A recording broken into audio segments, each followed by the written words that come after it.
We are here for the session 8. So Dr. Rajeev Muni is currently practicing as a vitreoretinal surgeon at St. Michael Hospital, the hospital for sick children and Kingston Eye Institute in Toronto, Canada. He is also a vice chair of clinical research in the Department of Ophthalmology and Vision Sciences, University of Toronto. Dr. Muni completed his medical degree at McMaster University, followed by his residency in ophthalmology and fellowship in vitreoretinal surgery at the University of Toronto. He was awarded Detweiler's Fellowship from Royal College of Physician Surgeon of Canada for advanced training in pediatric vitreoretinal surgery at the University of Southern California. He went on to do his master's degree in clinical ophthalmology at Harvard School of Public Health. He has won several awards for his research and training teachings, including 2018 Eye Physician and Surgeon of Ontario Innovator of the Year Award. He has professional association with American Society of Retina Specialists, American Academy of Ophthalmologists, Canadian Ophthalmology Society, and the Retina Society. He has more than 60 publication and peer-reviewed literature and is a champion for pneumatic retinopexy in current times. I would like to welcome Dr. Rajeev Muni on behalf of the whole team of ASG for gracing the occasion and enlightening us with the talk on the subject. I would also like to welcome Dr. Guruprasad Sir. He is a very senior person who has been a teacher to many of us who are practicing in vitreoretina. He's currently the head of the Institution for Vitreoretina at Shankar Guruprasad Sir has performed over 25,000 vitreoretinal surgeries besides several thousand cataract and other common anterior eye surgeries. The special area of interest includes complex retinal detachment, diabetic retinopathy, ROP, eye injuries, besides other common diseases. Dr. Guruprasad Sir has several achievements to his career, where he has published and presented at various national and international conferences and has been recognized and duly awarded for the same. He is the program director for DNB postgraduate courses, National Board of Examination, and Vitreoretinal Fellowship course to Rajiv Gandhi Institute of Health Sciences. He had several important posts as office bearers in AIOS as well as in Karnataka Ophthalmic Society. I would like to welcome Dr. Guruprasad Sir. A hearty welcome, sir, for gracing the occasion. Thank We you. also have Dr. Munna Bhende ma'am with us. She was recognized as the best VR fellow in 1992-94, as well as the best lady VR fellow in the same period. She is a senior retina consultant in Shankar Nitral Chennai. She has 24 publications in national and international journals and has contributed to 5 ophthalmology textbooks. She is also in charge of the library at Vision Research Foundation and investigator in 4 multicentric trials. She has particular interest in medical retinal disorders as well as the imaging techniques. We'd like to welcome Dr. Munna Bhende ma'am for coming to this platform and gracing the occasion. Thank you so much, ma'am.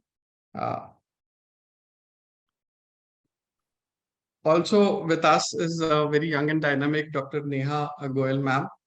She has completed her graduation and post-graduation from the esteemed Maulana Azad Medical College, New Delhi, followed by her super specialization in vitreoretina from the same. She is co-founder and director as a vitreoretina consultant at TetraView Super Speciality Eye Center, New Delhi. She has a keen interest in academics and has more than 100 publications in various journals. She has also presented more than 100 papers at various state level and national international conferences. She is also a recipient of the Young Researchers Award for the thesis AIS and the Dr. A.C. Agrawal Trophy in DOS, H.C. Trayan Trophy in DOS. She has also been principal co-investigator in 10 multicentric trials in the field of retina. Thank you so much, ma'am, for gracing the occasion. We would like to start and I would like to hand over the mic to Dr. Rajeev Muni for his discussion on imaging techniques and in RD repair surgery.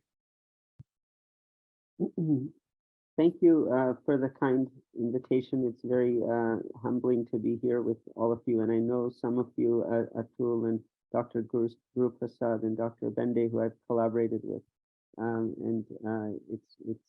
I love speaking in India because my parents are from Gujarat, and I did 2 years of my high school in Mumbai. So thank you for the very kind invitation.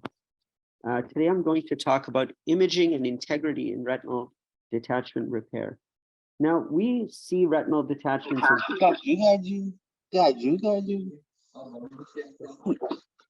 sorry.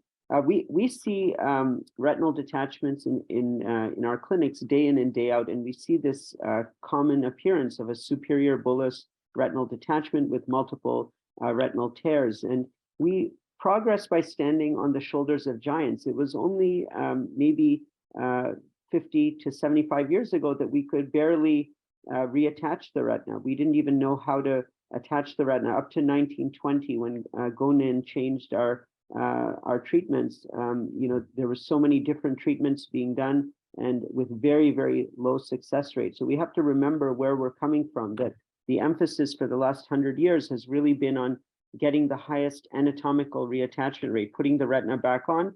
And that was the extent of what we defined as a successful outcome. And from the work of these great people, three techniques have really withstood the test of time. We have scleral buckling, pneumatic retinopexy, and vitrectomy. And all of these procedures can achieve retinal reattachment. But now we're in a new era, and it's time for us to expand our understanding and our thought beyond the clinical exam of seeing the retina attached. And we pat ourselves on the back and say that we've done a good job, and the patient should be satisfied because their retina was detached and now it's attached. And our patients complain of other symptoms, but we now have different imaging modalities to assess how good of a job we did. And so if a patient has retinal displacement, as shown here on the left, where you see the hyper autofluorescent lines indicating the shift of the retina, or if a patient has discontinuity of their ellipsoid zone in the fovea, or if the patient has extensive outer retinal folds, we have to revisit our definition of success. Is it really, truly a success? Are some of these outcomes avoidable? Could we have done better? So this is a patient who had a retinal detachment and is 20-25 postoperatively following a macula off detachment. And here we can see that we would call this a success, right? And we would say that you've done very well. But I want you to hear in the words of this patient how he describes his vision. It's a bit distorted, and so when I close the eye and just look with that eye, I get a bit of a carnival mirror type effect, which kind of makes things seem a little further away, and then it pinches the object. So it looks like it's pushed in a little bit. So if you're looking at someone's head, their head seems smaller, their body seems reasonable in its proportion. Then when I put my two eyes together, it looks more normal. There still is the pinching. So you can see that this patient, even though we're telling him that he is 20-25, he was count fingers, he's done great, he's saying that he has anisoconia, he's saying that things are distorted. And if we measure these things objectively, which we now do in all patients, we see that the patient has significant vertical and horizontal metamorphopsia with the M chart, and also significant anisoconia. And so we could argue whether it's truly a success or not. And if we look at our outcomes in an objective manner, we find that a large proportion of our retinal detachment patients following a MAC-off RD have these symptoms of anisoconia and metamorphopsia. And so we need to start thinking about what's causing it. Dr. Rajeev, your voice is muffled. Oh. Is that better now? Yeah, much better. Okay, thank you. So if we look at the PIVOT trial, we can see that we found that when we compared pneumatic retinopexy to vitrectomy, that the visual acuity was superior at every time point. And this was a randomized trial that randomized approximately 180 patients to pneumatic versus vitrectomy. But what was most important and what was most enlightening for us from the results of the trial was that vertical metamorphopsia was significantly worse in the vitrectomy group, both in terms of the severity and the frequency with which we got it. And it made us wonder, is there a difference in these techniques in how the retina attaches? And this is what has led to most of the subsequent imaging work that we've done. So the first thing we did is, in collaboration with the Doheny Imaging Reading Center, Dr. Vas Sada and David Saraf, we sent the OCT images from the clinical trial, and they were assessed in a masked fashion by 2 masked graders at the reading center, with adjudication by a senior grader at that reading center.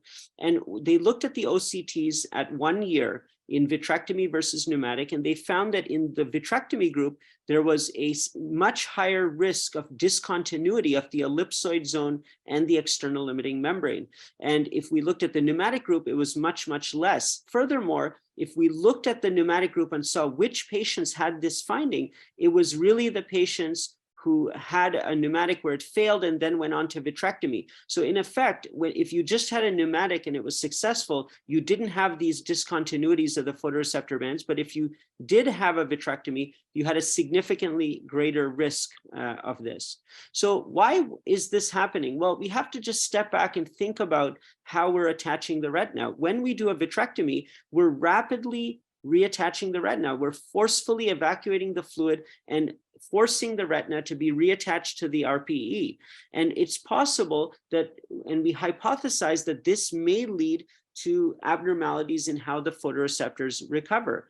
Let's think about pneumatic retinopexy. How does that work? Well, we inject a small gas bubble into the eye.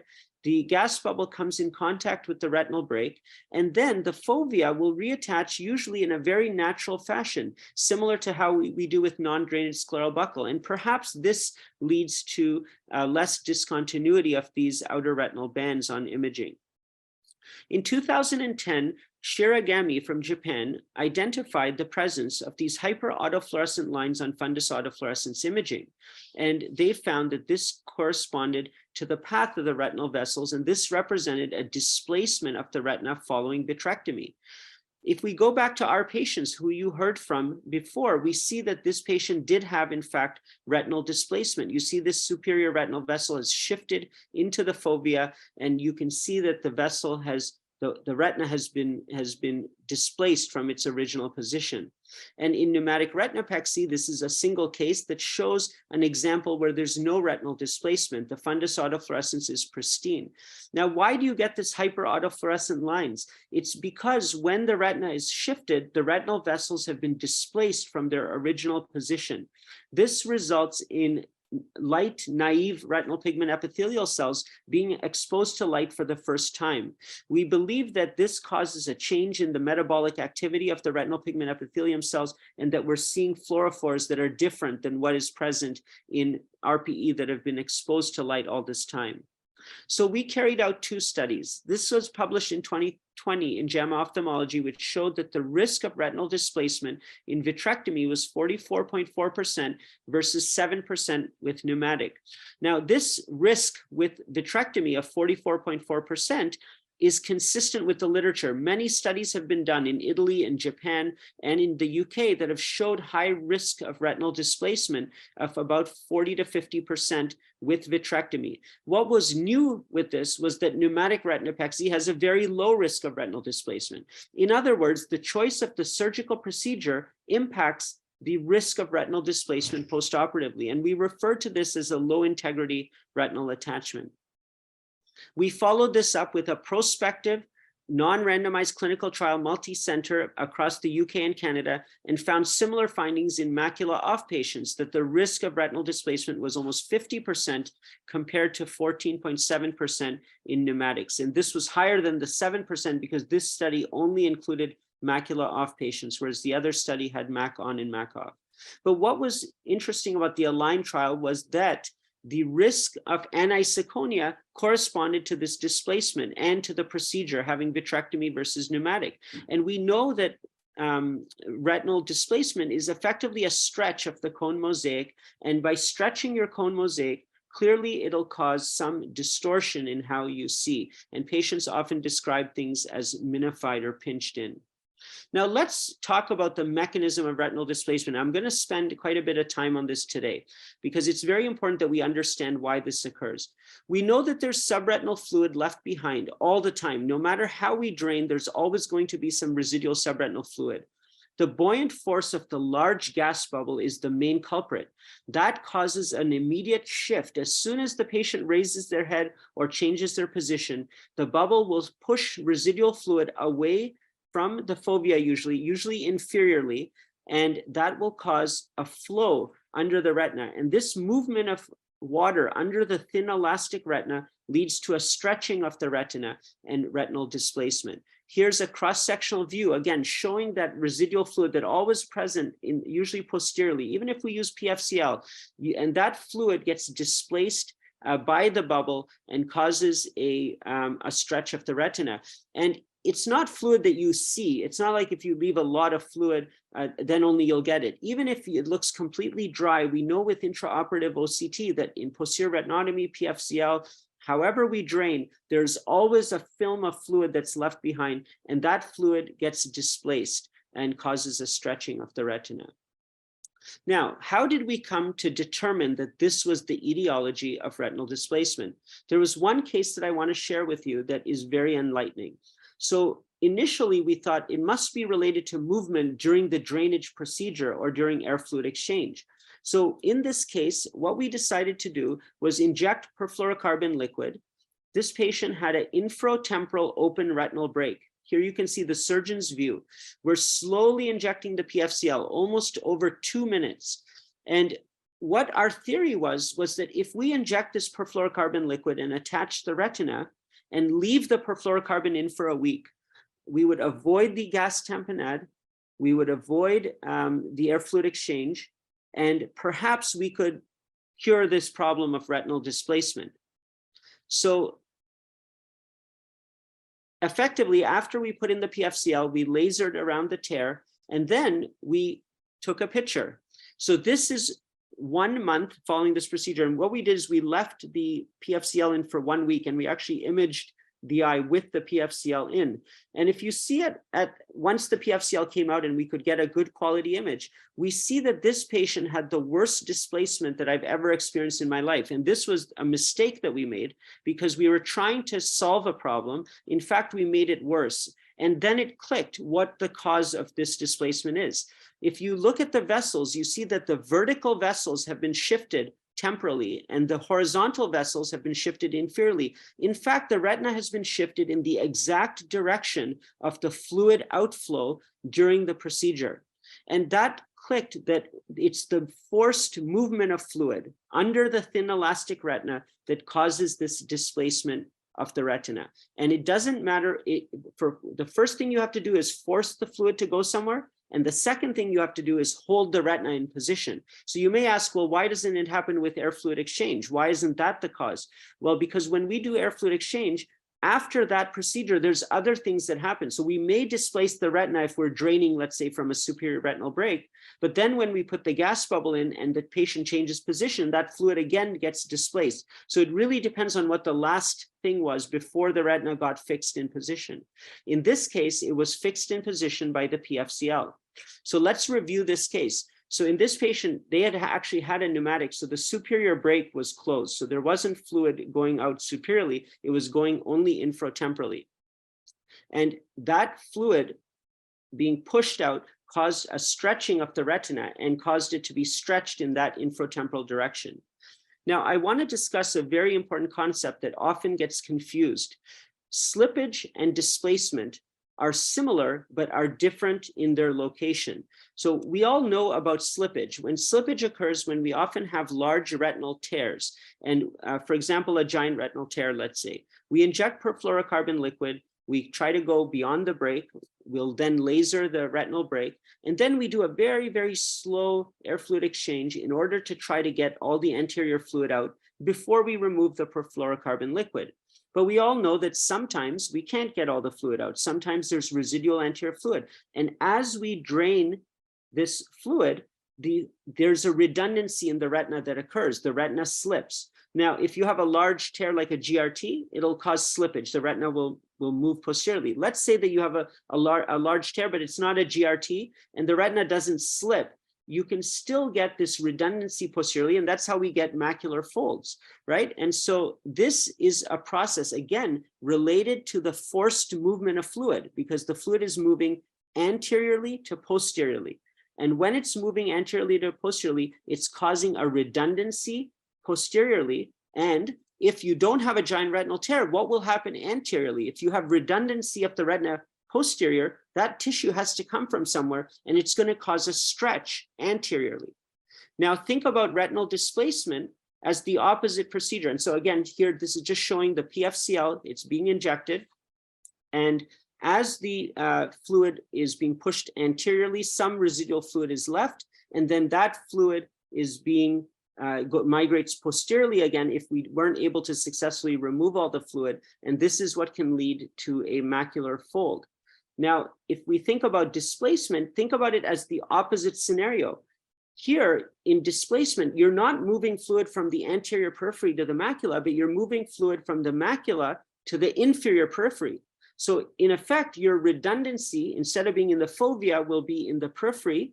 And what will happen in the macula? You'll get the stretch. And so this is the difference between slippage and retinal displacement. They are the same pathophysiological process in terms of forced movement of fluid. It's the location which is being stretched, and where's the redundancy. In displacement, we generally don't see the redundancy because it's very peripheral, usually inferiorly, and it's a much smaller amount than what we get with macular folds, for example. Another study that we looked at, and this was in collaboration with Dr. Bhende from Shankar Nechalya, and we found that when we compared vit buccal versus buccal, there was also a statistically significant greater risk of retinal displacement in the vit buccal group versus scleral buckling. And this was expected because we knew that it was the cause of the large gas tamponade and residual fluid that caused it in in vit buccal cases. But what was a little bit surprising was the risk in the buccal cases that was greater than 0. I expected that the risk would be close to 0 in scleral buckling. So now that we've talked about the pathophysiology of retinal displacement, though, it's clear, and and I'm sure some of the fellows will have thought about this, that if you're forcing fluid to move and then fixing the retina in position, you're going to get retinal displacement. And so how does this happen in scleral buccal? Well, we know that sometimes we do external drainage. Again, you are forcing fluid to be moved to the periphery.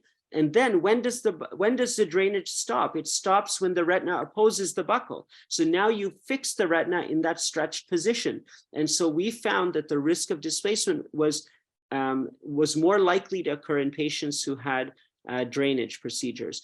We also know that if you inject gas, that can also cause a shifting of fluid, and that was also related, may have been related to the displacement in these cases. What if you do scleral buccal with no drainage, no gas? I believe that the risk of retinal displacement is close to 0 in that situation. And here's some examples. Here you can see following a vit buccal, significant displacement and no displacement in this buccal case. And here's an example of one of the cases that has a very nice buccal. The retina is reattached, but you can see these hyper-autofluorescent lines along the superior arcade, along the inferior arcade, and this indicated that there was retinal displacement. And we didn't have enough sample size, so now we're repeating the study with just buccals, drain versus no drain, to confirm these findings. Now, someone may say, well, a lot of times I do fundus autofluorescence and I don't see anything. There's no retinal displacement. We're limited to some extent by the resolution of fundus autofluorescence imaging. It can also be hard to get good quality images. I usually do them at 3 months postoperatively. Look at this patient following a vitrectomy. We don't really see much evidence of retinal displacement here. I wouldn't be comfortable if I was grading this image to say that they had retinal displacement. And before I talk about that case, I'm going to show you this example, which I've shown before, of a patient with a supratemporal detachment. And here you can see that the patient has some mild hyperautofluorescent lines here in panel B. But what was unique about this case is that we had the fundus autofluorescence from before the retina ever even detached, because the patient was being managed for their other eye.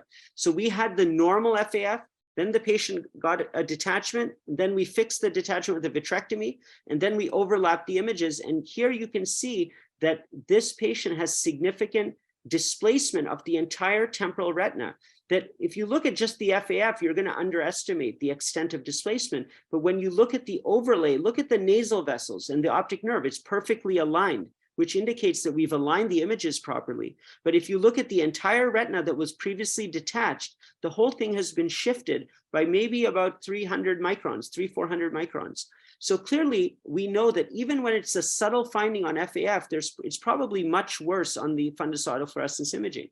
Now, you may say, well, we don't have fundus autofluorescence before the retinal detachment occurred most of the time. So how do you know this is a common occurrence? Well, we do have OCT many times. Many times patients come in for a PVD, for a retinal tear, for other things, and we've done an OCT for some reason. And then they get a detachment, they come back and we fix the detachment. And we thought maybe we could use these infrared images which show choroidal vascular landmarks and other RPE landmarks, and perhaps we could use this to align images. So we developed this technique called homography, where we took OCTs of patients pre-detachment, and after their repair, we found landmarks on the optic nerve, in the retina, or in the in the RPE or the choroid, not in the retina.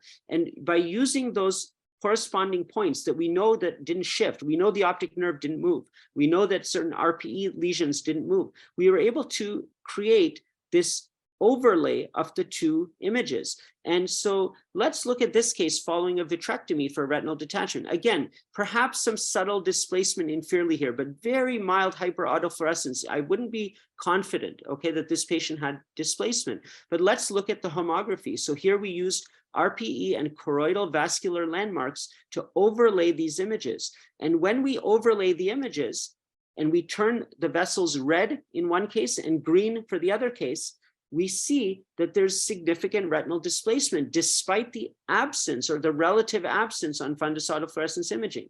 This was that case that I showed you at the beginning where it wasn't clear. I would have said that there was no retinal displacement. Let's look at the homography in this case and see what we find.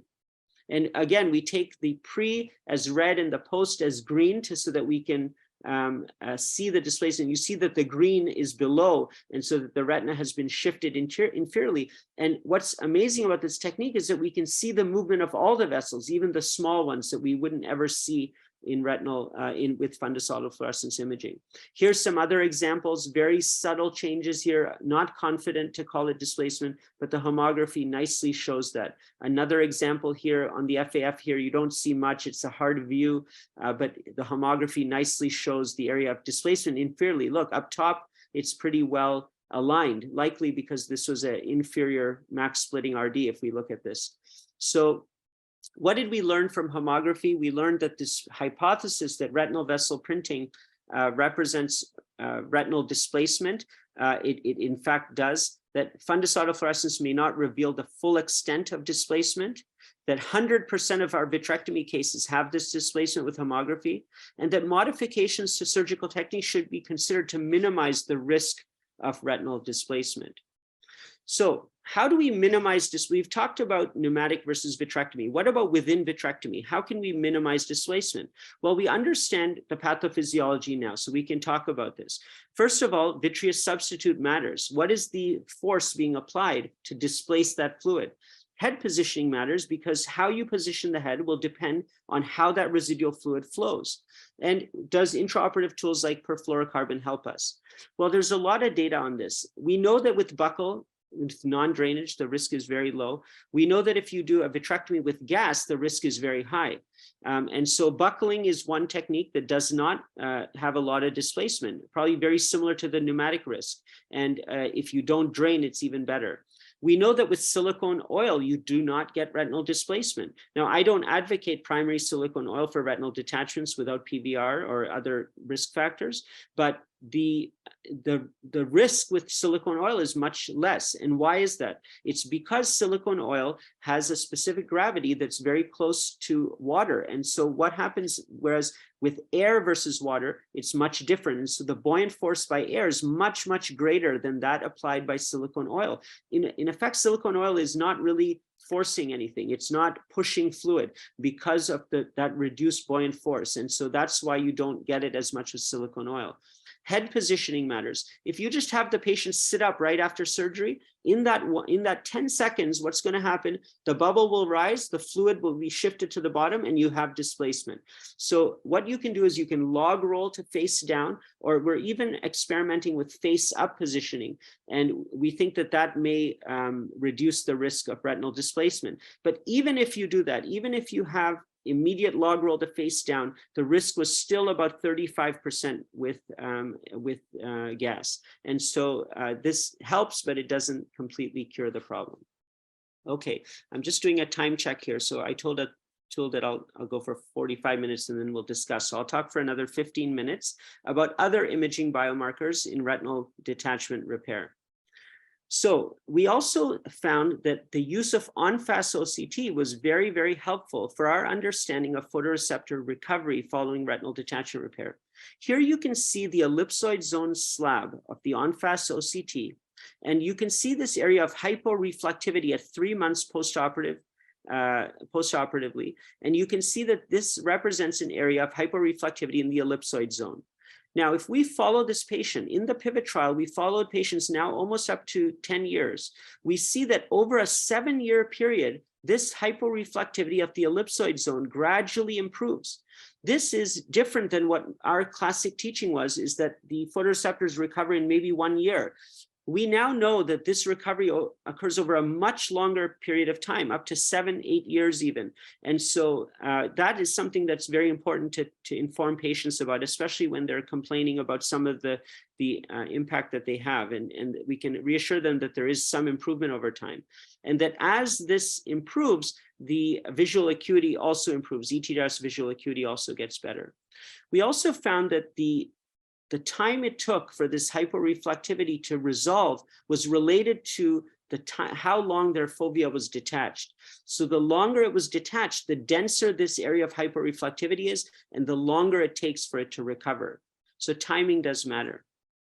Outer retinal folds are another really important anatomical biomarker that helps us inform us about the integrity of retinal reattachment. We compared the risk of outer retinal folds in pneumatic retinopexy versus vitrectomy in the PIVOT trial. And we used this customized segmentation that went from the OPL-ONL junction to the myoid ellipsoid zone junction. And if you use an en-face OCT with this slab, you beautifully see outer retinal folds as these hyperreflective curvilinear lines. And we found that when you have these outer retinal folds, your ETDRS visual acuity is significantly less, about 10 letters less. And even if you look just within the vitrectomy group, it was significantly less, almost by 12 letters worse vision when you have these outer retinal folds. And we also found that the risk was significantly greater in vitrectomy versus pneumatic retinopexy. We also can use en-face OCT to look at persistent subretinal fluid blebs. And we see that OCT can be very helpful to follow these patients. And this was work done by Aditya Bansal, one of our current fellows, who was a fellow at Shankar Nichalya, who looked at the en-face OCT and looked at the resolution of these blebs over time. And then we also looked at ETDRS visual acuity and found that even if you have a subfoveal fluid bleb, the fluid always resolves, and that the ETDRS visual acuity catches up, that there's no substantial difference once the fluid has gone away. While the fluid is there, of course, there's some detriment to vision. I'm going to switch gears a little bit and talk about what the retina looks like before we do anything, when the patient first presents, and how can we assess the reattachment of the retina in vivo. And we're going to start actually by talking about the reattachment physiology and then the attachment physiology in the next 10 minutes. So Aditya also worked with us on characterizing the stages of retinal reattachment. So when you go from detached to attached, what is the physiological mechanism that's taking place? So we found that initially at baseline, you had a lot of cystoid macular edema, a lot of corrugations in the outer retina. And this is a baseline photo. In stage 1, you get a redistribution of fluid by the bubble. We put the bubble in and then we image the patient sequentially. So initially the bubble just kind of moves the fluid around and you start to get an approach of the retina to the RPE. After a few hours, the retina starts to get closer. And in stage 2, we have a reduction in the cystoid macular edema. You see that it's gone away and the corrugations resolve as the RPE is regaining control. You then get contact of the neurosensory retina with the RPE in stage 3. And then in stage 4, you get a deturgescence of the photoreceptors. If you look in stage 3, there's hydration of the outer photoreceptor layer, the bacillary layer, and you see that that deturgesces as the retina goes into stage 4. So the RPE is now dehydrating that bacillary layer, the photoreceptor layer. In stage 5, we see a recovery, and it starts from the external limiting membrane first, then the ellipsoid zone, then the interdigitation zone, followed by the foveal bulge.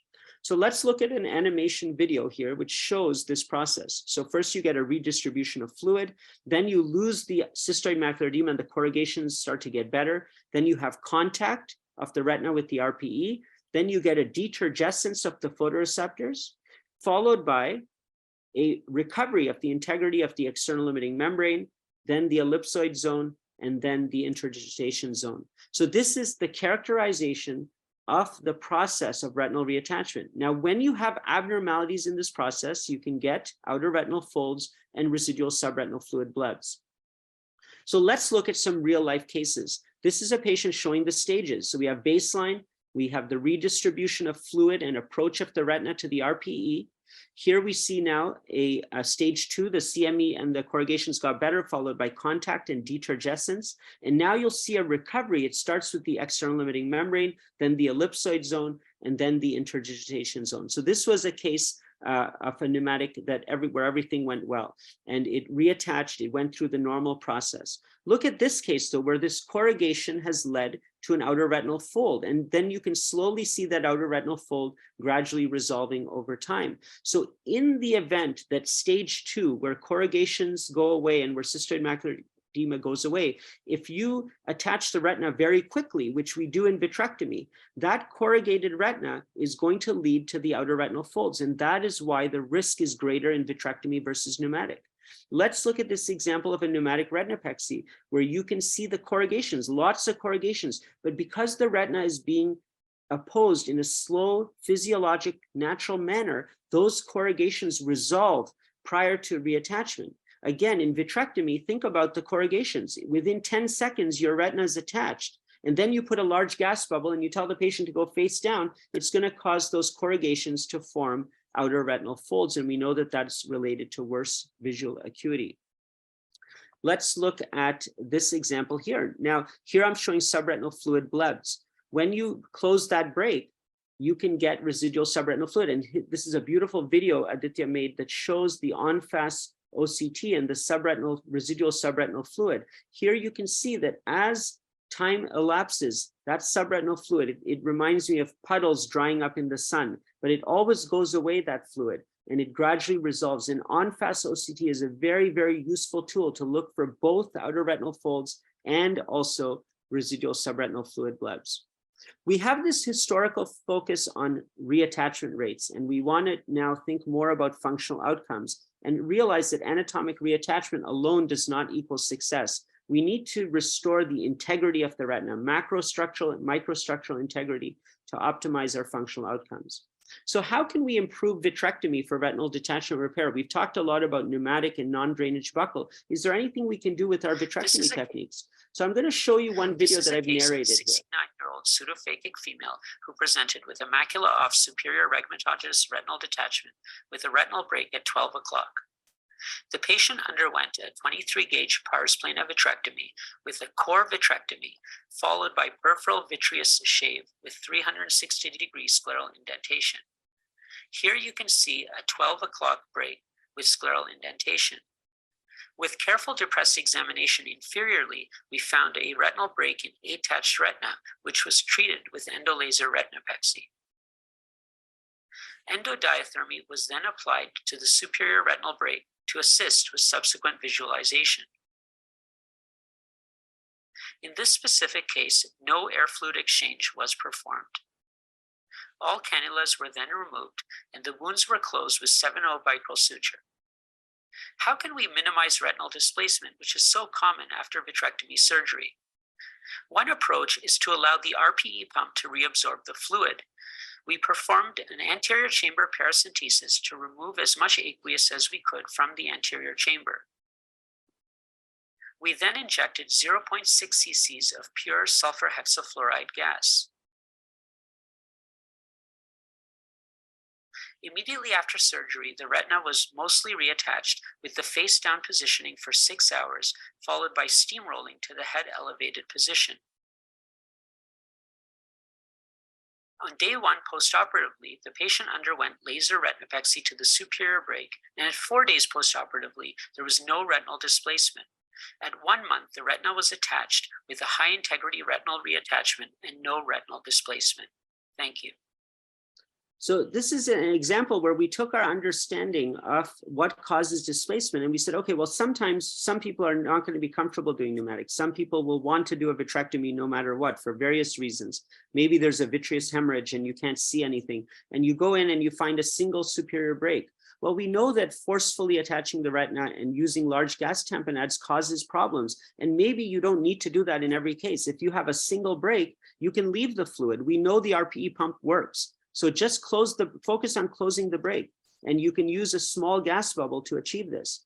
This is another case of a patient where there's an inferior brake. So how, using the concepts that we've learned today, we can talk about this and we can say, well, okay, if we have a superior brake, we can address that with a small gas bubble. But what if we have an inferior brake? Well, in that case, we can do this minimal gas vit buckle procedure where we'll put a small segmental buckle for the inferior brake. And for the superior brake, we'll do a pneumatic retinopexy. And then this will lead to a closure of both the inferior and the superior retinal brakes. I don't know if this video is playing. Okay, I'll skip that. I just have a few more minutes. So basically, in this case, we did the same minimal gas procedure, but then we also put a buckle, a segmental buckle inferiorly, and that closed that inferior brake. The last topic I want to talk about is the preoperative assessment of the retina, morphological changes in rhegmatogenous detachment. You know, again, as surgeons, we're wired. As soon as we see a detachment, we think how to fix it. But let's step back for a second and take a look at the retina when it's detached and see if we can learn something. We understand that we see lots of corrugations in the retina, and we've talked about outer retinal corrugations. And we know that these outer retinal corrugations form the outer retinal folds. And we talked about how the risk was greater with vitrectomy. So we wanted to understand what the pathophysiology is of these outer retinal corrugations. And we found that if we looked at cases that had corrugations versus those that didn't, that helped us understand why you were getting corrugations. So for example, if you have a very small detachment, even if it's chronic, you're not going to get corrugations. You need to have a detachment that's large enough. The corrugations spare the fovea. You don't get them in the fovea, and this is because of the stabilizing action of the Mueller cell cone.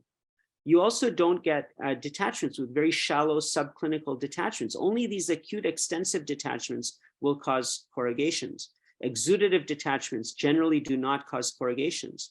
And this is a patient who had a pneumatic who had corrugations, and we see that once the pneumatic started working, the corrugations went away, and we showed that in stage 2 of the reattachment procedure. So also in pneumatics, you can get displaced fluid, and when you have shallow displaced fluid, you also don't see corrugations.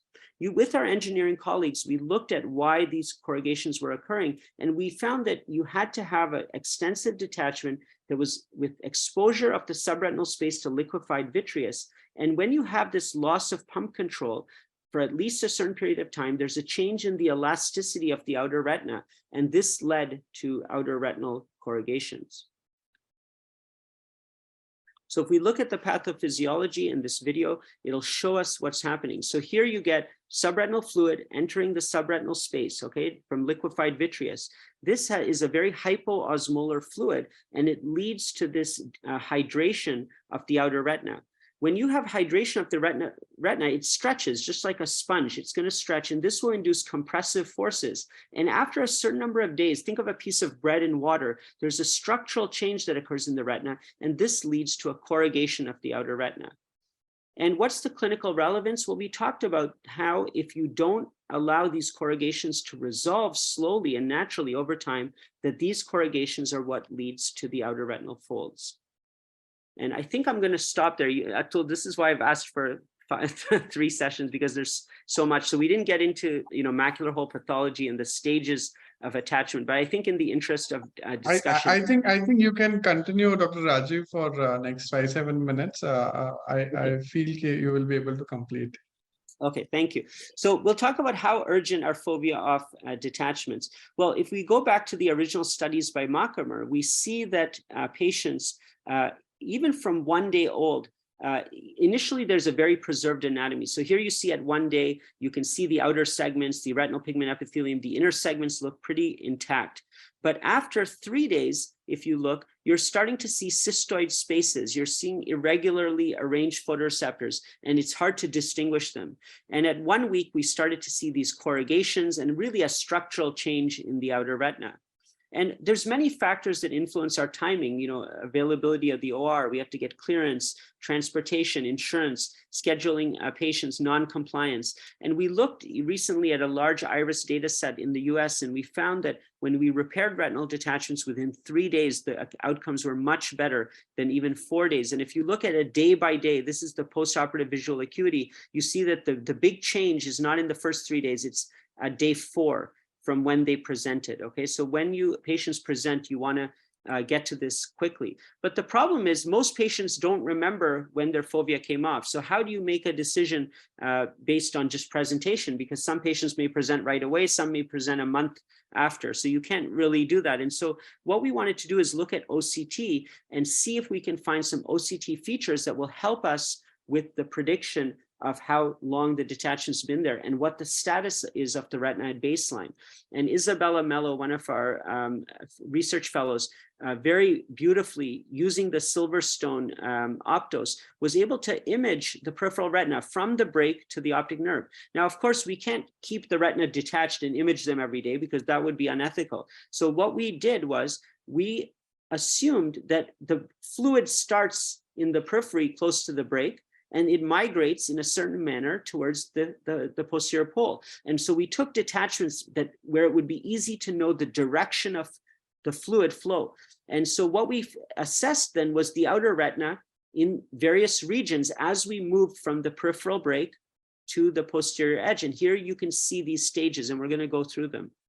So first of all, look at this area here in the fovea. You can actually see the outer retinal bands, even though the retina has been displaced. There's been no hydration of that photoreceptor layer. And so that's what we call stage 1, where you just have a separation. In stage 2, very quickly, the hypoosmolar, the fluid by osmosis will move into that layer, into the interphotoreceptor matrix, and cause this swelling of the retina. And that's called this hydration phase, which is stage 2. Then in stage 3, you start to get corrugations. Remember, we talked about hydration being one of the causes of this corrugation. It causes a lateral expansion of the outer retina. And because the tissue doesn't have anywhere to go, it's been lengthened, it'll go into corrugations. And you have 3A, which is low amplitude, and 3B, which is high amplitude, high frequency corrugations. And then in stage 4, you start to get a breakdown of the tissue. Again, think about a piece of bread in water. The corrugations become less defined because the tissue is starting to break down effectively. And then in stage 5, we get a patchy and a complete loss of the photoreceptors. So let's look at this animation video, which shows this. So initially, stage 1, you get a detachment. That's followed by a hydration in stage 2. Then you get stage 3 with low frequency and then high frequency corrugations. In stage 4, you get a loss of definition of those corrugations, followed by then a patchy and a complete loss of the photoreceptors. And this is a beautiful picture that shows these various stages. And these stages, based on how they present, correlates or is associated with their visual acuity postoperatively and how they recover. And this is also related to timing of presentation. So the longer they were MAC off or fovea off, the later the stage they're going to have in the parafoveal region and the worse their visual acuity is. Now, these are 3 examples of patients who say that they presented within 1 day of their detachment. If we look at the top image, we see that it's a very early stage, probably a stage 3A. Here, The second picture shows a 3B with high frequency corrugations. And here, look at the third one. You see complete and patchy loss of photoreceptors being stage 5. So even though the patient's saying that they're coming within 1 day, we can look at the OCT and determine the extent of chronicity. And the last thing I want to talk about today is this bacillary layer detachment, which is the newest and most exciting finding that we found in retinal detachment. We know that there's this very unique anatomy in the fovea. You have this central bouquet of cones and you have a Mueller cell cone, and that is what consists the fovea. We have found that in approximately 20 to 30% of cases that are fovea off, if you image them, you will find a spectrum of findings that includes this bacillary layer detachment, a separation within the myoid zone. Now, why is this happening? Let's first go through how this occurs. First of all, at the very early stage, you just see a very subtle splitting in the myoid zone. Here you can see this is the earliest stage of bacillary layer detachment, and then that progresses to a full bacillary layer detachment in the second stage. Then what happens is, we know that when you have a detachment, there's fluid cysts that form within the Henle fiber layer. And what happens is that the cystic change within the Henle fiber layer breaks down the anterior wall of that bacillary layer detachment, leading to what we call a bacillary layer detachment lamellar hole. So when you get that fluid that kind of infiltrates, or this cleavage planes that infiltrate from the Henle fiber layer into the wall of that bacillary layer detachment, it destabilizes the Mueller cell cone. And then you get a separation of the Mueller cell cone. And that leads to this lamellar hole. Now look at the bacillary layer part of that detachment. That's still intact. And then what happens is, because you've lost the Mueller cell cone and that there's basically loss of structural and functional support, this is just outer segments and inner segments that dissolve over time. And you can see that even when we attach the retina, that this bacillary layer will eventually go away. And that is what leads to full thickness macular hole. So we believe we've uncovered the pathophysiology of macular hole and retinal detachment. Initially, you get this hypoosmolar fluid that goes underneath the retina. We know that that leads to corrugations. How does the parafoveal retina compensate for that expansion? It causes corrugations. But we know that the Mueller cell plug is like like something that's holding the foveal tissue intact. And we know that therefore you can't get that corrugation in the fovea. And how does the fovea compensate? Eventually it gives way and it separates from the Mueller cell cone within the myoid, which is where is a natural area of weakness. You then get cystic change coming in from the Henle fiber layer, which takes away that anterior wall, and you lose the Mueller cell cone. And then eventually, even when you reattach the retina, you get a loss of the outer photoreceptor layers, and you'll get the full thickness macular hole formation. I want to summarize again by pointing out the great people that have made such novel contributions that have allowed us to fix the retina. We can now confidently reattach a retina, but please remember that just reattaching the retina is just the beginning. It does not equate to success. Remember this picture that shows this massive displacement in a seemingly successful vitrectomy, and I want you to take these principles back to whichever procedure you're doing. And I believe that all of our fellows should be trained on every procedure, pneumatic, vitrectomy, sclerobuccal, and that we should apply the best approach for the right patient. You know, Machamer said the retina wants to heal itself, and it probably will if you don't do too much to it. And we would add that if you do it soon, that's also important. So thank you. Sorry for going a little bit over. And it would be very nice to hear your comments and questions and your experiences. Thank you so much, Dr. Rajeev, for exhilarating presentation. It was just spellbound by the pictures, the videos, the animations. Just wonderful, different perspective for me also to see such a beautiful presentation and a very nice way of doing it. I would like to take in comments from Dr. Guruprasad sir on the presentation and his thoughts as well. Yeah, that was really very nice and newer concepts that were told today by Dr. Rajeev. We really did not know many things, although we have been hearing about metamorphopsia since ages.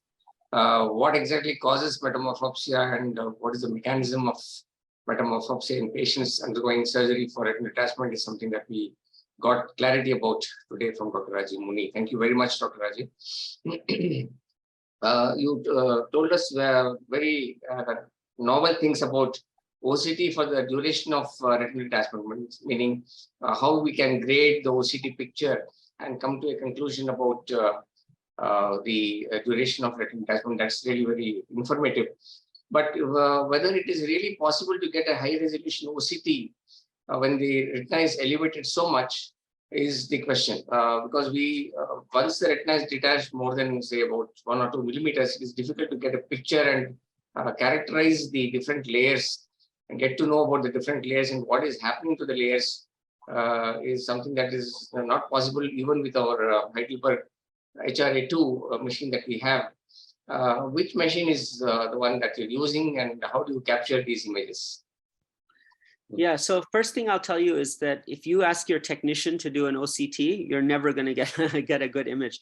We have trained research fellows that basically spend hours, not hours on a given patient, but hundreds of hours of experience of doing this. And it is effectively a physician that needs to capture these images because they only will understand what you want and be able to, and of course, if you have a good technician who you trust and have trained, if you do that, that'll also work. But you need, you can't just send the patient for an OCT and have them come back. You'll never get a proper image.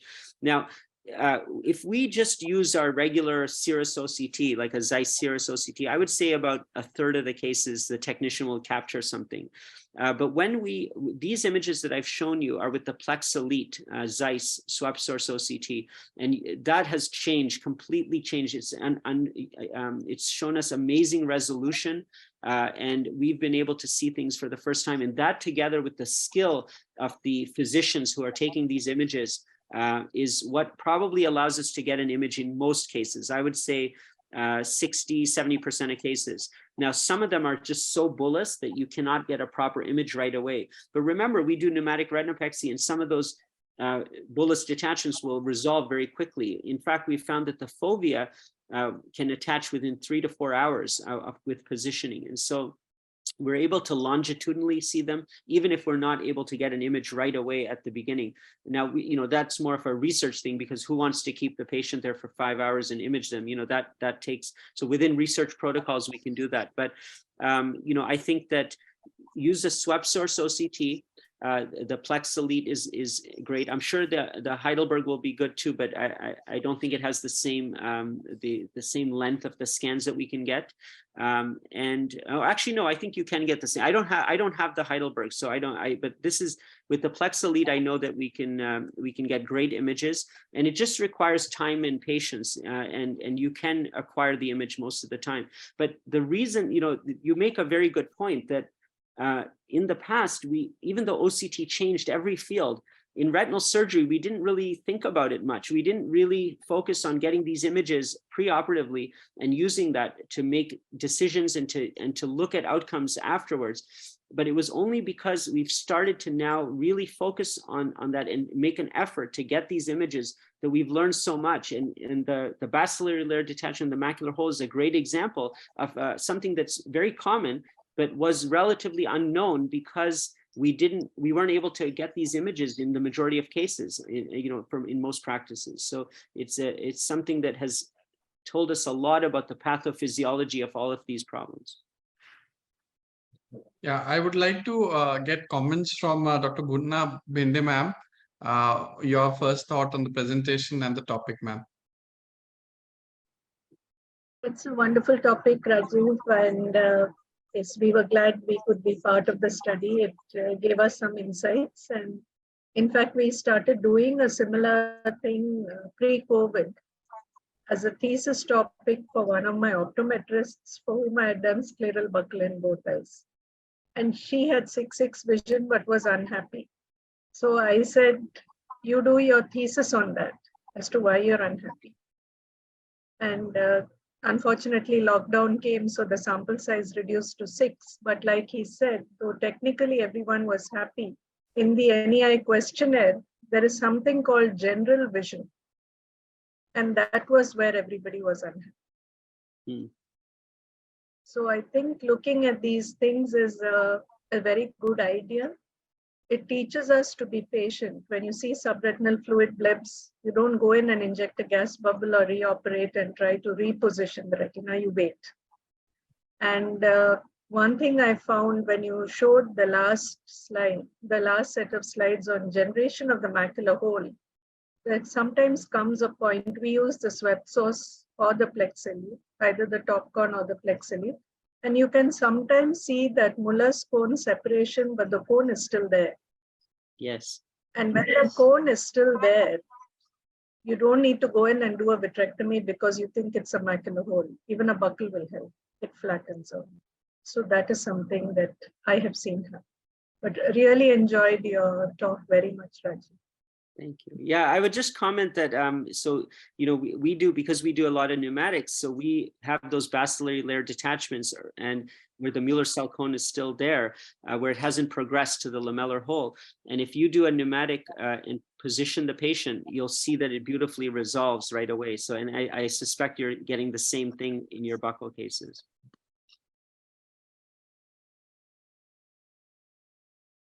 Yeah.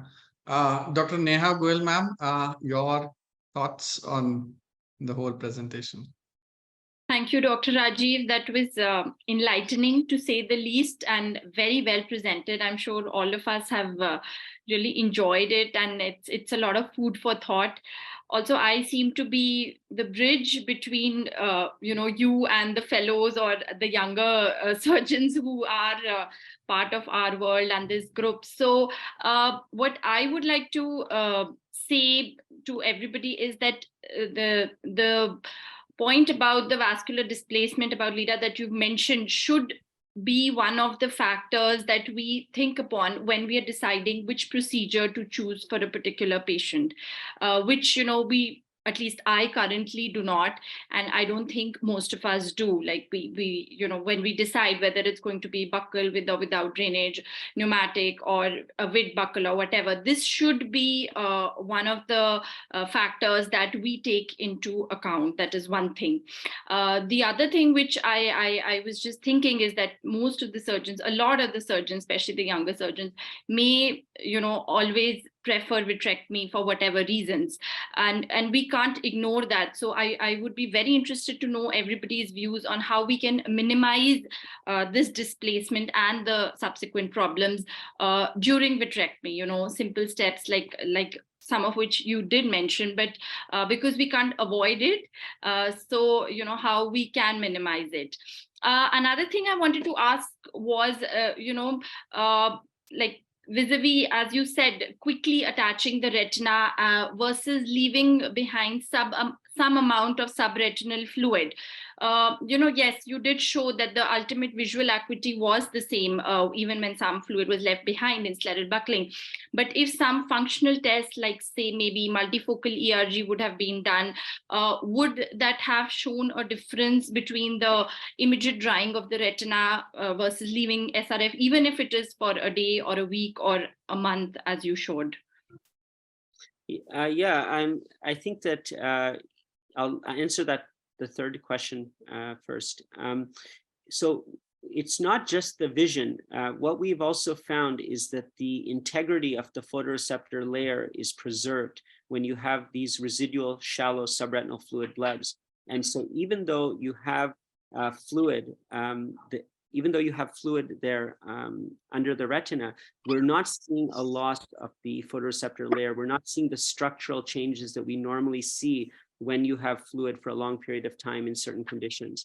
So, I think that that's a really important point, and that's something that, is important to consider. In regards to the other, but to your point, I do think that it's important to consider. Oh, sorry. Sorry, the cleaning lady came into the hotel room here that I'm in. So, basically what I wanted to say was that the anatomy is preserved, but I think if you're right, that if we do look at other outcomes, maybe we'll find that there could be some impact that's not appreciated. And I think the more tests we do and the more investigation we do that'll help us. But I want to point out that that fluid that's there, the residual fluid, is different than leaving fluid. You know, like for example, with a buccal, you know, yes, if you don't drain, you'll get those types of situations. But the situation that we were also referring to are, for example, when you do a vitrectomy, and you decide, should I leave a lot of fluid in the macula or should I not leave a lot? That's a very complex discussion, because if you leave a lot of fluid and then you put a large gas tamponade, what's going to happen? You're going to get displacement. If you dry the fluid out completely, what's going to happen then? You're going to get corrugations, you're going to get that ellipsoid zone loss and those other things by forcefully attaching the retina. So it's very hard to win with a vitrectomy. If you leave fluid, you're going to have some problems. If you forcefully attach the retina, dry it completely, you're going to have problems. And so that's why we've started thinking about with vitrectomy. And like you said, not everyone is going to be comfortable doing a pneumatic or a buccal on every case, particularly the younger generation. I think our responsibility is to teach all of these techniques well. You know, that's something that we have to do firstly. But there's going to be some environments, you know, for different reasons, economics, you know, time, efficiency, you know, access to fellows to help, all of these things that will impact what a surgeon chooses. And so we're thinking now about, you know, that case I showed with the minimal gas vitrectomy. Do a vitrectomy, do your 360 indentation, find all the breaks, treat the breaks, you know, use segmentals if you need to. But what are the harmful parts of the vitrectomy? If you have a single small superior retinal break, why do you need a 98% gas fill? And if you have, you know that you can close the break with a small bubble or segmental, why should you drain the fluid? Just those two simple questions in every case. Ask yourself, do I really need a full gas tamponade here? And do I really need to drain? If you can close the break, we know that that will attach the retina. So, and the point about thinking about these outcomes, absolutely. I think that we are now at a stage where we can achieve attachment. You know, in your hands, you can get 90+% success with vitrectomy. In Dr. Bhende's hands, 90% with buccal, and in my hands, 90% with vitrectomy and with, let's say, pneumatic. So we know that if we gain sufficient experience, all of us are going to be able to attach the retina with whatever technique we can choose. But if we're competent and comfortable with all the techniques, which we need to acquire that experience, then we can personalize our treatment and get the best outcomes. And I'll tell you that when I trained, I did maybe 300, 400 pneumatics. I did 300, 400 vitrectomies, but I only did 20 scleral buccals. So, but when I learned about all of this through the pneumatic work, what's my procedure? I do many more buccals than I used to do, than what I was trained to do. I learned how to do segmental buckling, radial buckling, all of this, because I know that if I can't do a pneumatic, that a buccal is going to give me a better outcome than a. So vitrectomy is actually my third choice. I do pneumatics or segmental non-drainage buckling, or, you know, non-drainage buckling. Those are my two favorite procedures. Then you can do encircling with drainage if you have to, or vitrectomy, you know. And if I do vitrectomy, I think, do I need to drain? You know, what tamponade should I do? How do I position? You know, all of these things we talked about today. So even if you don't change what procedure you choose, I think you can change how you think about it and try to incorporate some of these concepts to get better outcomes. Yeah, I think he answered most of your questions, ma'am. Dr. Atul, your comments? Dr. Rajeev, I want to ask one question from you. As you have shown, the macula develops in the late RD cases. What is your management in those type of cases? Whether you will do something extra for the macula hole or not? Yeah, so that I've learned a lot from this. So I used to not address the macular hole at all. So I felt that in most cases, these macular holes closed on their own, just from the repair procedure. And so I would never do any primary ILM peeling or anything like that, because I felt that if the macular hole is going to close, it's not causative in the detachment. We know that that macular hole is not the cause of the rhegmatogenous detachment. That's causing from a peripheral break. The macular hole is secondary. So we closed the break, and now we know that about 35% of the cases, the hole will close. 65% they don't close.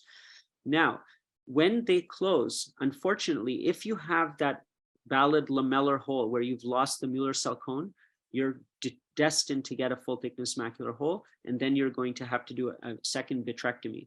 You could now, I'm rethinking all of this because now I'm thinking, well, should I do ILM peeling? Should I increase my closure rate early? But once you get that valid lamellar hole, even if you get hole closure, you're not going to get an ellipsoid zone closure. You're not going to get like the outer nuclear layer reconstituted, because this process of macular hole and detachment is almost like a degenerative process in fast forward. It happens very quickly and there's loss of tissue. Okay. And so that even if you close the hole, the outcomes are not as good. What I would say is that timing is very critical. The one piece of information that I've learned is that when you have that valid lesion, if you see that, that means that you have to address it before you lose the Mueller cell cone.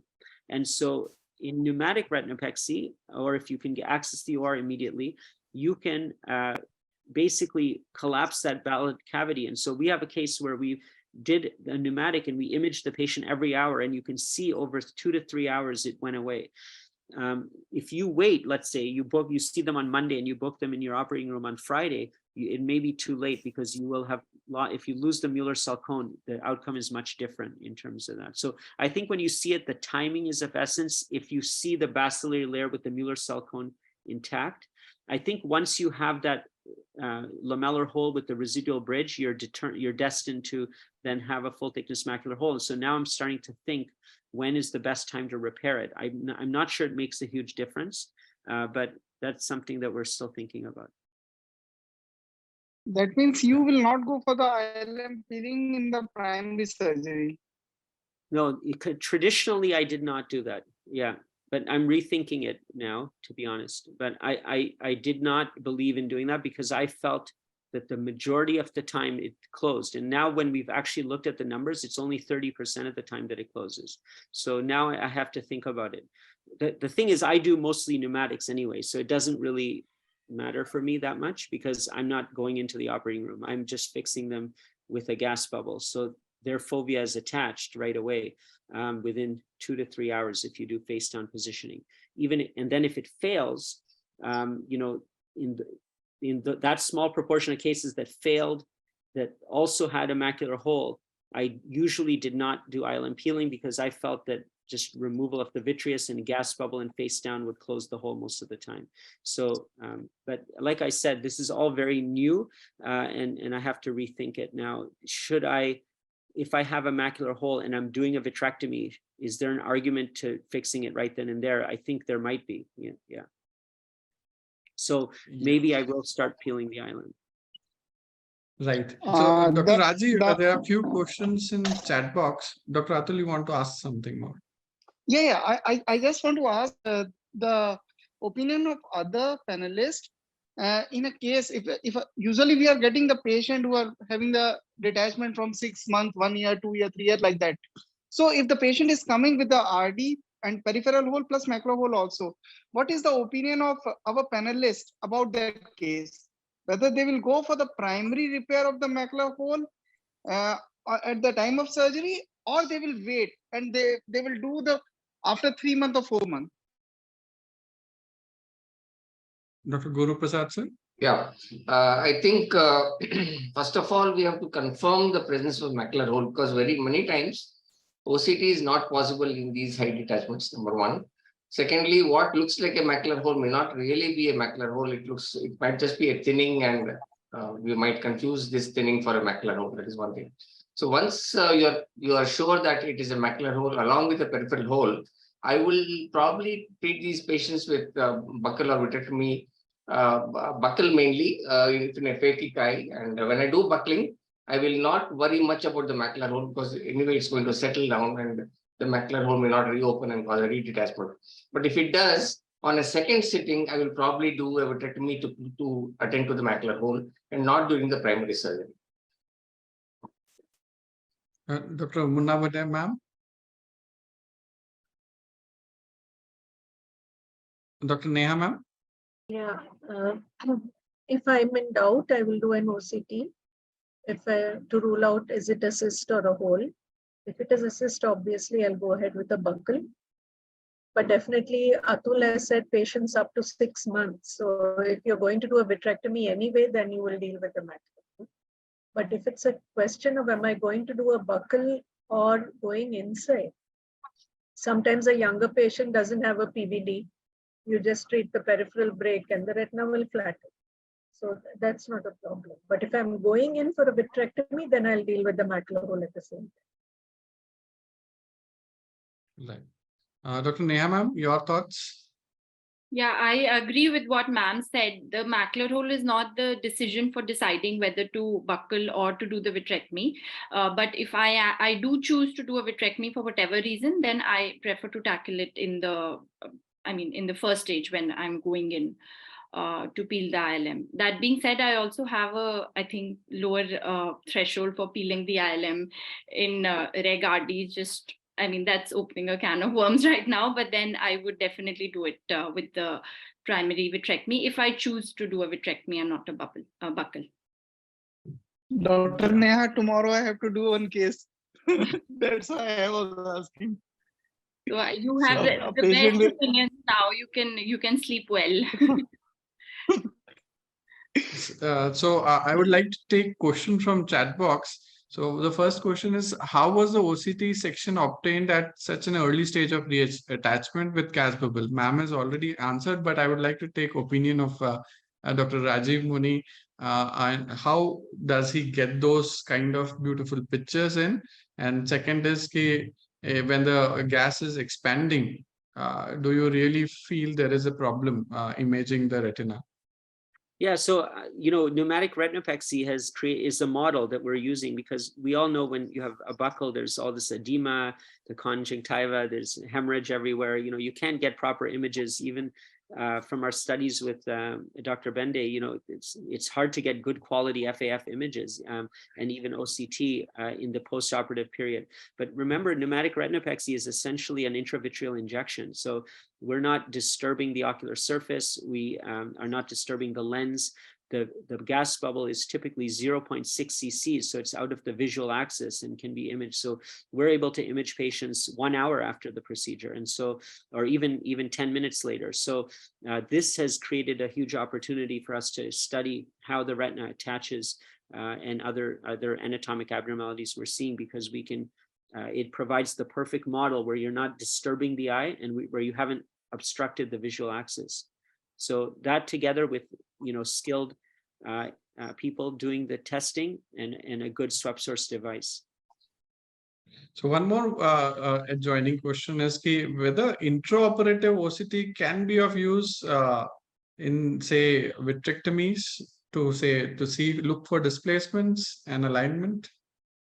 Yeah, so we have the Artivo, and I've been underwhelmed with the utility of this. It's a great concept, but in the middle of the OR day, I start to take the images, and I spend 5, 10, 15 minutes kind of trying to get everything in focus and get a good quality image that gives me the resolution that I want, and then doing it in a reproducible manner has been quite challenging. I think that the technology will get better and better, and that will improve our capacity.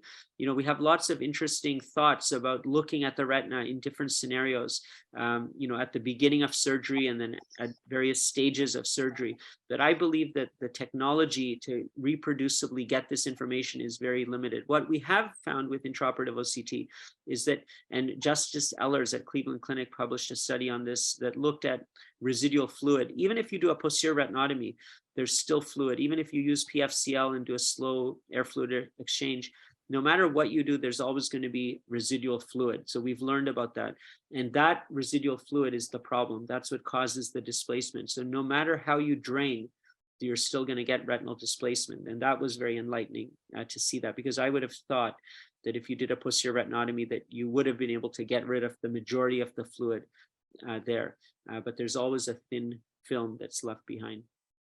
Any thoughts, Munna Bhende ma'am, Neha Goel ma'am, or Guruprasad sir, on intraoperative OCT and its utility?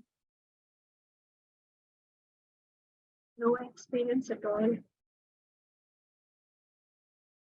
Right, ma'am. So one more question from the chat box. What are the chances of resurgery in, say, minimally gas vitrectomy post?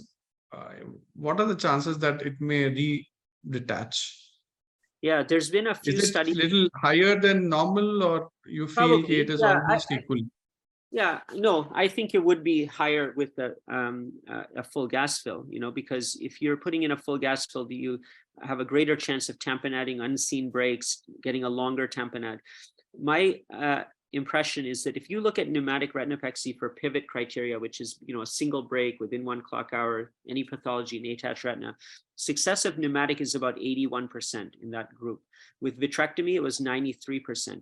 My impression is if you do a minimal gas vitrectomy, you're gonna split the difference. You're probably going to be in between because you have some advantages of examining better at the time of surgery. You can treat all the pathology. You can remove vitreous. So you've addressed some of the things that you might not be doing with a pneumatic, but you're not getting the poor anatomic integrity outcomes that you're getting with a full vitrectomy with drainage and a full gas fill.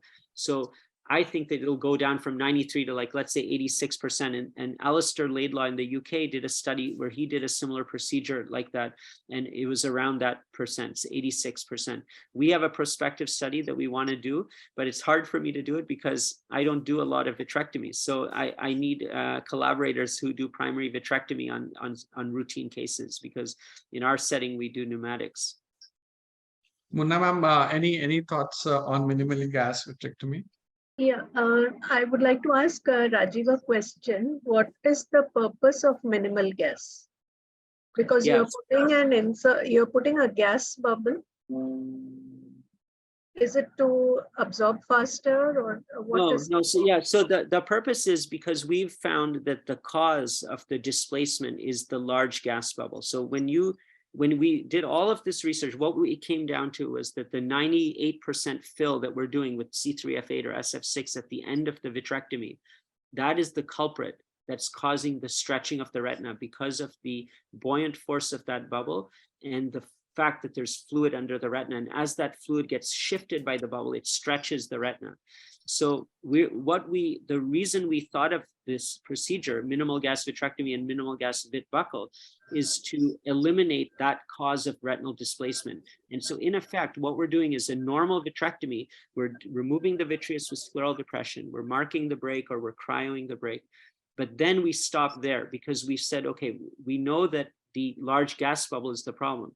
And we know that drainage can also cause issues. So by eliminating that large gas bubble, we can attach the retina simply by positioning the patient with the small bubble. And we know that the risk of displacement was 7 to 15% with pneumatic and almost 100% with vitrectomy with a large gas fill. So in effect, what we're doing is we're taking some of the positives of a vitrectomy and then stopping there and doing a pneumatic. And we know that pneumatics work in 80% of those types of cases anyway. And now we've, on top of that, examined in the OR, we've done scleral depression, vitrectomy. So we feel that the success rate will be in between pneumatic and vitrectomy, but you won't get the retinal displacement to the same extent. And so that is the purpose, is to take the positives of the pneumatic and the vitrectomy and put it together. What happens to this gas bubble in a fluid-filled eye? Yeah, so it's effectively like a pneumatic. So it takes 12 days to go away. If you use SF6, we inject 0.6 cc's. It'll go away within 12 days. It'll dissolve on its own. And if you use C3F8, let's say, it'll take about 38 days to dissolve. So I prefer SF6. You have it there for 10 days. You position the patient to the single break. So this doesn't work if you have breaks all over. It only works if you have localized pathology where the tear is. And if you have inferior breaks, you can use segmentals to close the break, which, by the way, our traditional thinking was that when you do a segmental buckle, you're rotating the wall of the eye and the vitreous plugs the break. Even when we do a vitrectomy and I do a segmental buckle with a 6 o'clock break, let's say, and I put no gas tamponade and I don't drain the fluid, the retina still attaches. And so it's impressive that, it's not necessarily related to vitreous, but more a change in the conformation of the wall of the eye that changes the fluid dynamics there. So I think it's just about thinking about, do I really need to drain and do I really need a large gas tamponade? I think that's the key point. And we all know that if you close the break, whether that's externally with a buckle or internally with a small gas bubble, that you'll achieve better integrity of attachment. Yeah, I would like to just add on the same debate. Basically, can we use a lower concentration of a gas with little bit of fluid still remaining at the end of the surgery and having a same kind of a result? Yeah, it's not the concentration, it's the initial size of the bubble. It's a physical action related to the size of the bubble. And whether it's air, C3F8, SF6, if it's isoexpansile, it doesn't matter, because the displacement is occurring immediately, almost immediately, when the patient changes their head position. So it's interesting, if you inject, let's say you wanted to get 100% gas fill, you could inject about, probably, let's say 1 cc of C3F8, okay? If you put in 1 cc of C3F8, you'll probably get less displacement because that initial gas bubble size is smaller. And so when you put in a smaller bubble, you're not going to move the fluid around. That iatrogenic fluid, movement of fluid will not occur. So the key is to use a smaller gas bubble that expands so that you can get a bigger gas fill. You can start with a smaller gas fill, but you can maybe end up with a sufficient size gas bubble. So that could be an approach. But even with pneumatics, the risk of displacement is there, 15%. So anytime you put any gas in the eye, there's this risk of causing displacement. It's just that the amount of displacement, I think that every case of detachment will have some displacement. You're not going to realign it cell by cell. The question is how much, and it's really a question of magnitude. With vitrectomy, we're talking about 300, 400, 500 micron displacement stretch. And with a pneumatic, it's probably less than the width of a vessel because we're not seeing it. So it's probably 50 microns, let's say. So this is now where we're heading in our research, is quantifying it rather than saying yes, no, because we know that it's probably there in every case. But it's not the concentration, it's the size of the bubble. Right. Any thoughts from Dr. Munna Bhende ma'am, Guruprasad sir, and Neha Goel ma'am? No, I just want to, am I audible? Yeah. Yeah, yes, sir. So I just want to put up a hypothetical situation where we have a bullous RD with a buckleable brake and we do drainage. And because it's a bullous RD, a lot of fluid is drained either purposefully or just because it's coming, we tend to squeeze the eye and get the fluid out. And in the process, we end up with a tight buckle or a high buckle. So I just want to know whether these are the patients who will develop a lot of displacement because there is a rapid reattachment and there is a high buckle. Both are factors which can cause displacement. So whether these are patients whom we can think as risk factors or risk situation for displacement. Exactly. I think the more you displace the fluid, we've learned, the more you're going to get the stretching of the retina. So in that setting where you're doing an external drainage and the fluid, a lot of fluid comes out, what that means that the fluid is flowing under the retina very rapidly and it's going to stretch the tissue. And then as soon as the retina adheres to the buckle, it's going to be fixed in that stretched position.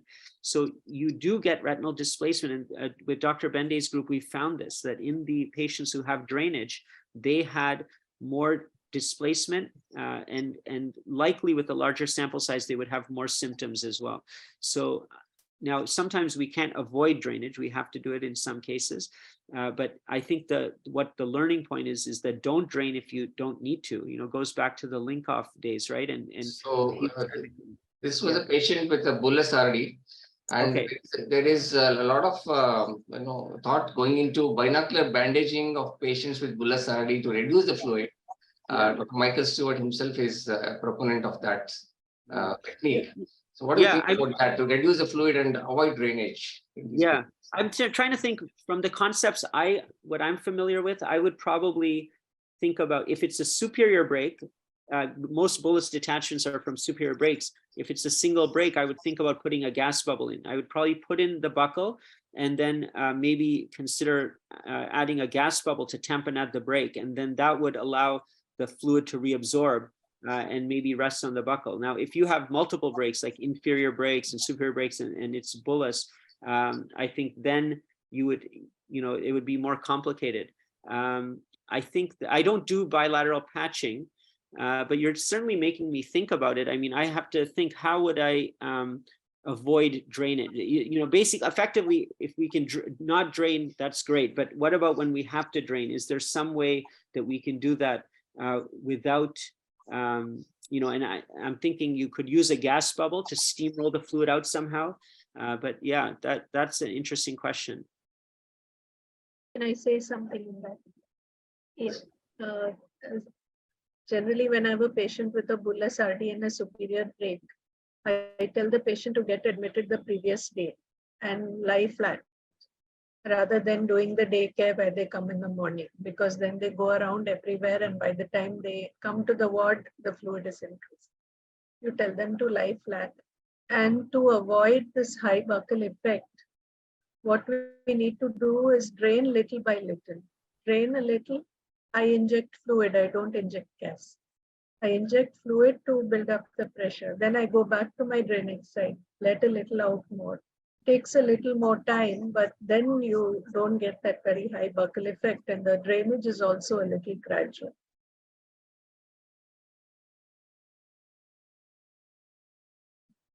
Yeah. One more question from Dr. Devashish Dubey.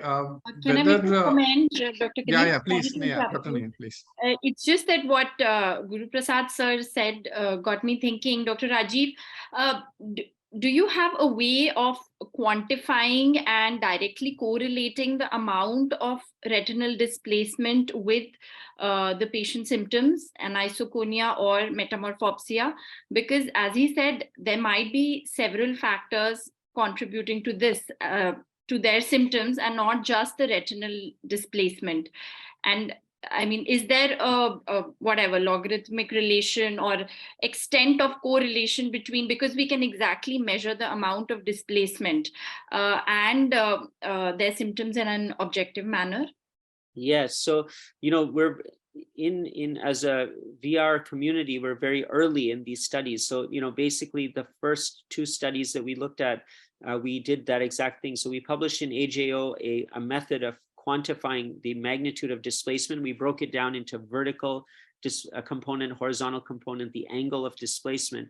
And we used a technique that took into account the 3D curvature of the eye. So with Optos, in collaboration with them, we were able to, using the, if you input the axial length, you can actually measure the exact displacement. If you use their software, you can get the actual distance.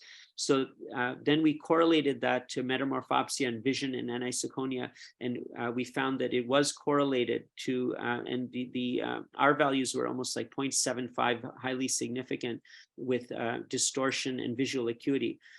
One of the problems that we're having with these types of studies is that before we were calling displacement categorical, yes or no.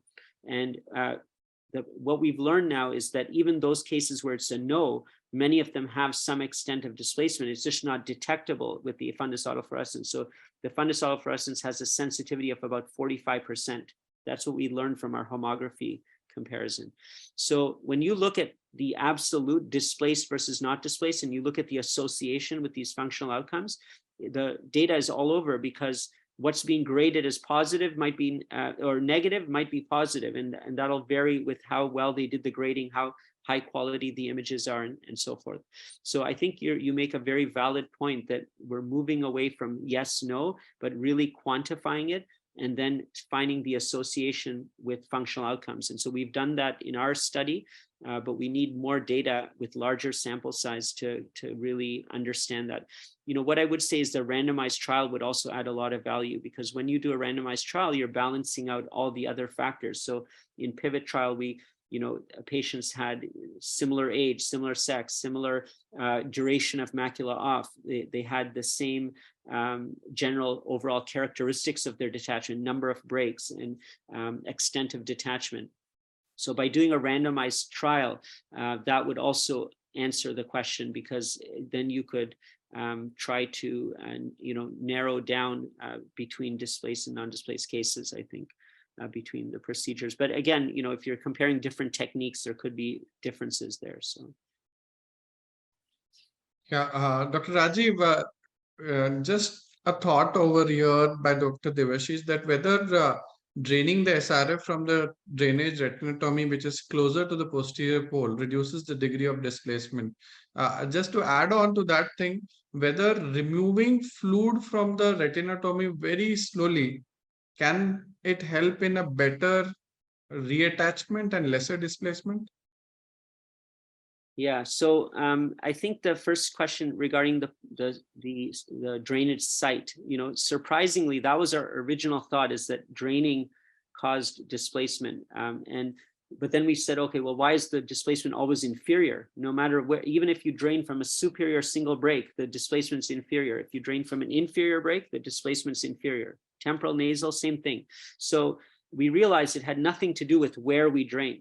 Secondly, posterior retinotomy, you would think, might be better. And there's a trend in some of our studies, not statistically significant, but there's a trend to slightly less with posterior retinotomy because you're getting rid of more fluid. If you have more fluid there and a large gas bubble, you're going to shift that fluid, and that's going to cause the stretching of the retina. If you have less fluid, you'll have less stretch of the retina. The problem with the posterior retinotomy is that because you're now forcefully attaching the retina in position, you're going to get those other issues like outer retinal folds, and the integrity of the photoreceptor bands will be less. And we know that about 90% of cases with posterior retinotomy develop epiretinal membrane as well, so postoperatively. So I don't believe that the posterior retinotomy has sufficient impact at reducing displacement that it would make me do that. We, in fact, recently published in AJO a comparison of a large sample size of cases with PFCL versus posterior retinotomy versus drainage from the break. And from almost all outcomes, easy integrity, vision, the outcomes were best when you did less, when you just drained from the break, left fluid behind, and allowed it to attach. So, one of the common things that we're learning here that goes back to is less is more. In detachment, don't think about doing more and making sure you see the retina attached at the end of surgery. That is causing some of these negative effects. Have faith that your focus, your singular focus is closing the break. If you think about the surgery from that angle, I think that we'll get some improvement in our outcomes. Yeah. Dr. Neha, anything to add? Oh, sorry. And there was one other question about the speed. Oh, yes. I think the speed, if you're, there's one case I did where I did a fluid exchange. I didn't even use an air fluid exchange. And the patient had a buckle. It was a vit buckle case, and there was a peripheral break. And I was able to actually get out most of the fluid from the fluid exchange, just with the vitreous cutter. And because I put the break on a buckle, I didn't put any gas in the eye, zero gas. And so I did a vitrectomy buckle with a fluid exchange, and the break was sitting nicely on the buckle. We used no gas. Guess how much displacement there was? A lot, because what I did, again, I learned was that I pulled the fluid to the peripheral break, and then the fluid exchange stopped when the retina got stuck to the RPE. So I stretched the retina, and then I left it there in position. And so again, patient had severe anisoconia and metamorph. So we've learned so much by trying to fix this problem also. And so I think that if you do it faster, like the fluid comes very quickly, that goes along with more stretch. You can imagine fluid flowing under a thin sheet slowly versus very quickly.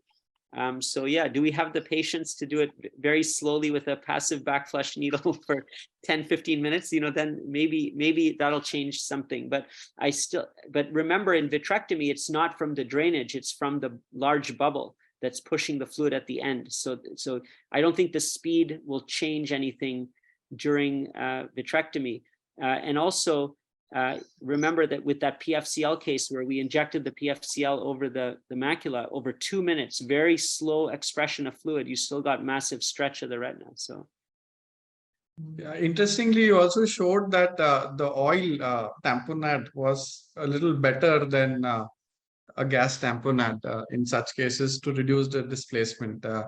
One more from fellow is, how soon after change in head position post pneumatic can the fluid start seeping into the subretinal space? Basically, I think she wants to ask you, how soon does it get absorbed, or how fast can you see it So happening. if you do steam rolling, so if you do face down for 6 hours and then gradually raise their head, you can actually displace the fluid out from the break using the buoyant force of the bubble. So in those situations, the fovea attaches in about 2 hours, 2 to 3 hours. If you position to the break, you don't do that steam rolling, but just position them to the break, the fovea takes about 36 hours to attach. Right. And whether 26 gauge needle is little better than 30 in reducing the fish bubbles or injecting the gas as needed, or you still prefer 30 gauge needle? Yeah, I've traditionally used 30, but many people are telling me about the 27 gauge being better. And so I have to try it now because I've heard so many people telling me that. So I think that it's possible because they're thinking with the larger gauge, it causes less turbulence at the needle tip maybe. But I think the key to avoiding fish eggs is how you do the injection. So you put the needle halfway in and then pull back so the tip is barely in the eye. And then you inject into an ever-expanding gas bubble, and always inject from the superior position so that the gas bubble will rise there and you inject into that bubble. So I think that is the most important thing. Is there a chance you'll get less with 27 or 26? Maybe. Right. I think this brings us to the conclusion, and it has been a very, very great presentation that you have shown us, the pathophysiology and the dynamics of reattaching a retina.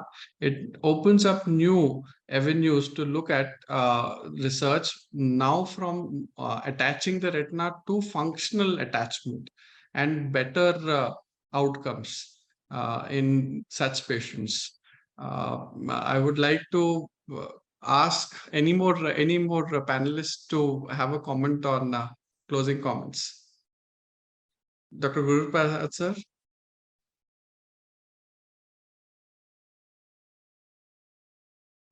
Sir, cannot hear you. I'm just curious to know the homography part of his talk. You said that you compared the pre-detachment and post-detachment pictures and superimposed them and found that there was displacement. But were they patients or experimental animals is what I want to know, number one.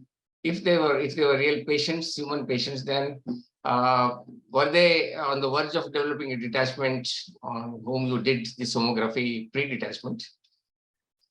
No, these are real patients, and this is what happened. We found all our cases of detachment, and we went back and saw how many of those patients. We have thousands of people who have detachments. We went back and saw who had an OCT before they ever had a detachment. And the reason they would be coming into our clinic is because maybe they had a PVD, maybe they had a tear, maybe they had a detachment in their other eye. So it was just by luck. And so if you examine your cohort of 500 cases, you'll have 10, 20 cases where you had imaging before. So that, it's not something we can plan, obviously. It's just in a large sample size, you can get that. So they had been coming in the past. Yeah. Okay. For other reasons, yeah. Right. Dr. Munna Bhende ma'am, your closing comments. I think we've had a wonderful evening and learned that's a lot more than just anatomical reattachment and how things happen. Definitely a lot of food for thought, and hopefully we'll manage our patients better. Dr. Neha ma'am. Been an enlightening talk, and the most important thing is that we start thinking about it. And I think most people have high anatomic reattachment rates. So what next? And as a surgeon, I think it also excites us that there's still more to know, more to learn, and more to do.